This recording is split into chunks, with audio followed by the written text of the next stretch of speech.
अस्सलामु अलैकुम।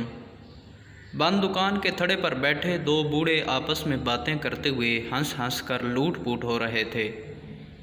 एक मुतजस्सिस राहगीर ने उनसे इतना खुश होने की वजह पूछ ली।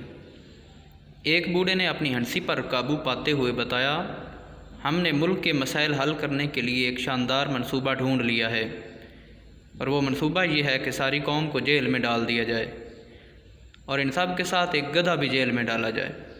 राहगीर ने हैरत से दोनों को देखा और पूछा, वो तो ठीक है, मगर लोगों के साथ गधे को क्यों कैद किया जाए? दोनों बूढ़ों ने फलक शगाफ कह के लगाते हुए एक दूसरे को देखा, और एक बूढ़े ने दूसरे से कहा, देखा रहीमे, आ गया यकीन तुझे मेरी बात पर? मैं नहीं कहता था कि ये कौम अपने बारे में परेशान नहीं होगी, सबको बस गधे की फिक्र होगी।